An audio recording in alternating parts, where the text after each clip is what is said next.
All right, good afternoon, everyone. Welcome to the October 5th Community Programs Committee meeting. Julie, can you take attendance? Judy. Greenwood. Bodie. Linda O'Brien. And Julie Wood. Thank you. I need a motion to accept the minutes of the September 7th meeting. Is there a second? Second. All those in favor signify by saying aye. Aye. Any opposed? Aye. Those minutes are approved. And Julie, you said we did not receive any public comment, right? And we will move into community programs items. So for fun update, the fun run is scheduled for a week from Saturday, October 14th. It's here at the town hall. The race begins at 5 o'clock with a 100-yard dash for the kids. Anyone else who wants to participate? And then the 5K, and then it's followed by a 1 mile run after the 5K. Registration closes online on Friday, and we are in desperate need of course marshals. So if anyone can help, Lori asked for them to please reach out to her. I am also going to be reaching out to some high school clubs to see if we can tap into any volunteers that way. The Halloween parade will be held on Sunday, October 29th from 3 to 4, and we do this in conjunction with the police department, who I believe is hosting their open house. Registration for Ski Club is open. I got my first roster from West Mountain. I think they have about 20 kids registered. I have about 26 people who have reached out to me for a pre-registration, to get a seat on the bus. Our bus can hold, I think, about a max of 45 people. So we don't take registration quite this early, but I know people wanted to get a seat reserved. I'm not sure what the AED discussion is, if you have any input on that. I do. So, Lauren, I talked about that yesterday, and we added it last minute. So we've been looking at different cabinets, storage cabinets for the parks. And we may have found one. So it's sort of like similar to like what the fire alarm pole stations are, where they have a little tool connected to them that you use to break the shield that's over it. And when you break that shield, it sets off a loud alarm, which would not only protect them from the elements, but also the loud alarm would deter people from taking up vandalism or anything like that. There are some other municipalities locally that use the same cabinet. And Lori got, I don't know if she actually got a quote for it or she was looking at prices, but it's actually significantly cheaper than where we originally were. Great. So hopefully we end up going with that model. I think Lori's still working on getting the rest of the information on it. So far as funding, we received $5,000 through a grant from the Community Foundation and $3,520 through private donations, which I think is incredible. So I think the highest quote received throughout this process was $17,000, I think. So at the high end, it still leaves us with a $9,000 deficit. My concern is that if we don't purchase the units soon, who knows how long it will take to come in, and we could potentially get them until after next year's season if we don't sort of order them and move on this.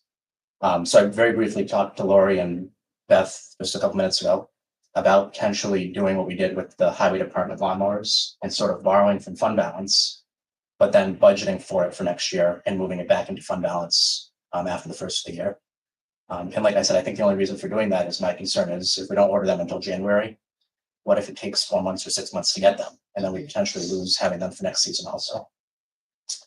We will be able to use some of the money from the grant we received through the state, through Assemblymember Steck, for the remaining of the AED balance.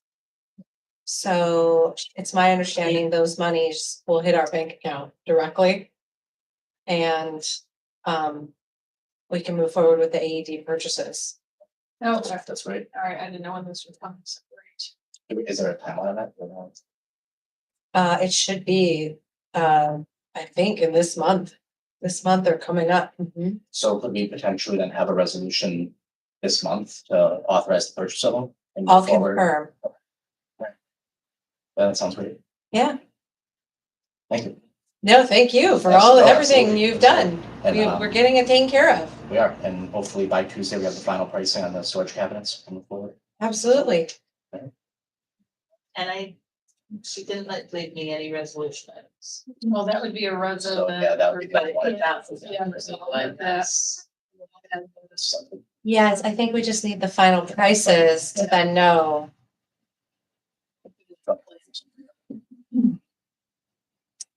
But we have. Yay. Linda? So we're rocking over there. We have Tom, who does our computer clinic. He does it the first and third Tuesdays of every month. He also is really good with the ancestry. So we kind of redone the description of what he does and kind of put it out to everybody, because that seems to be a big interest. He has done an evening where he invites the public to come in and he will work with them to go through, and work with people who are interested in doing that. But it's just kind of a little sidebar that he does that also down at that place. And that's, 9 to noon, he usually comes in the first and third Tuesday of every month. Addition to what he already does. We had a book club today. The November book is The Wind in My Hair. Her name is Masi Alinejad, I think. I hopefully pronounce that somewhat close.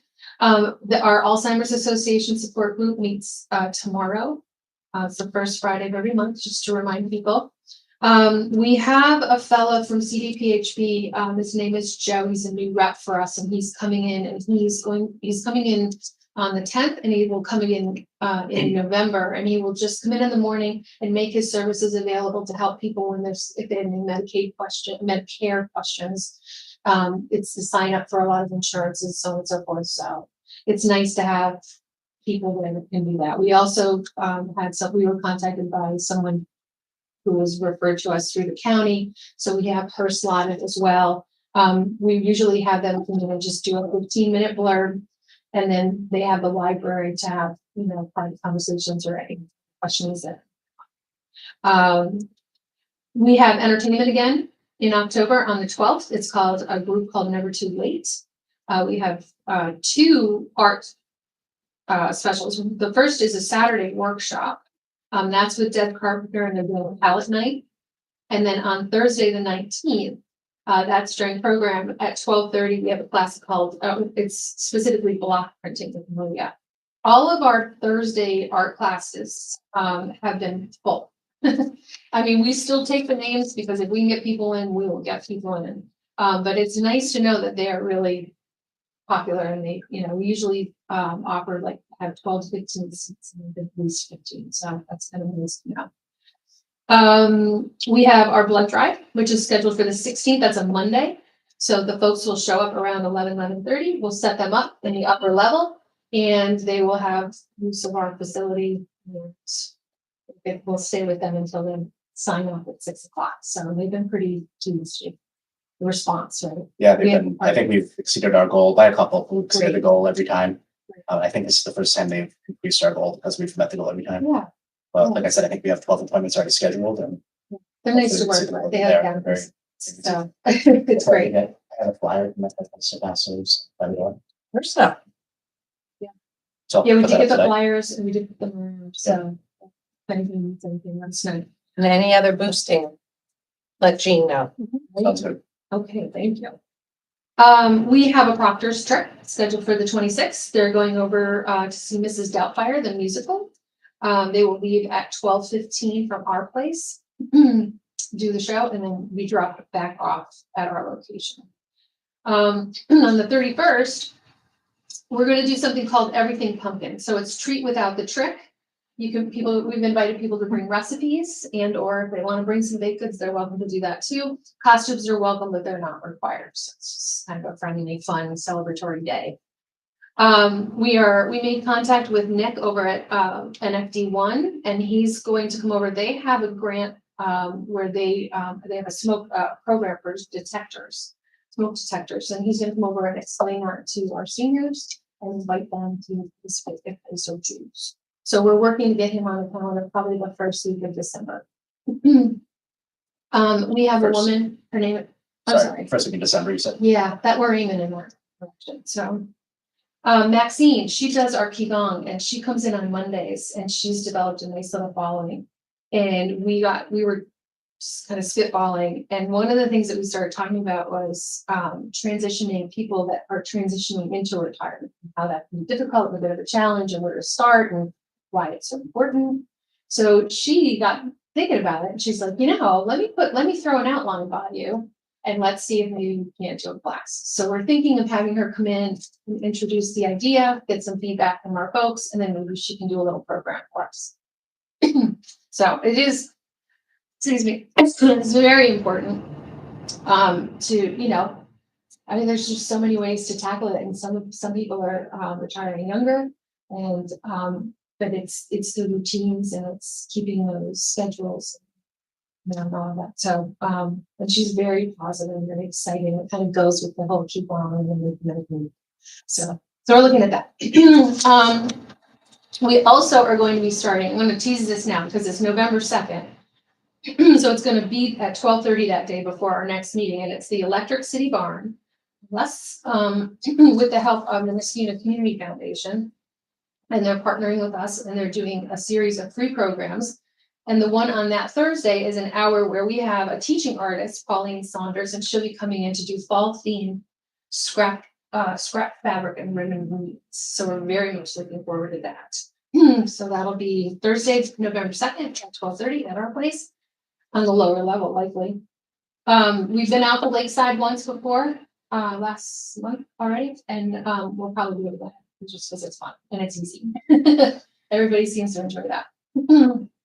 And last but not least, I just wanted to make a point of saying that we have guests that come and go. And one of the things that we really work to do is kind of retool the program so that it ebbs and flows. So it's not, no one's like held hostage by one particular set schedule throughout the day. And people can kind of plug in and then go about their business, do whatever. So there are times when you come in and it looks like, wow, like you can't hear yourself think. And then there's other times where you come in and it looks like they're like, oh, nobody's here. And it's like, well, they are. So for instance, we might have like 8 people upstairs, and we might have 15 people doing exercise, and we may have 12 people doing cards. And so it's like this constant ebb and flow. And then we have the people that are going through on the outside doing our drive-through. So right now, like on what we consider to be a slow day, we had 63 guests that went through our place today. That's a Thursday. On a Tuesdays are even busier and they hum a little bit more. So we're excited about that. We think that that's positive story to tell, especially after what we had prior to COVID and then coming back from. So just wanted to give you like a little frame of reference for that, especially with the time of it. Well, that's it. Unless you guys have questions. That's great. I know. Okay. Does anybody have anything else? Okay. Our next meeting will be on Thursday, November 2nd at 4:30 here in the Shape Room. And with that, I will take a motion to adjourn. There a second? All those in favor signify by saying aye. You're adjourned. Thank you very much.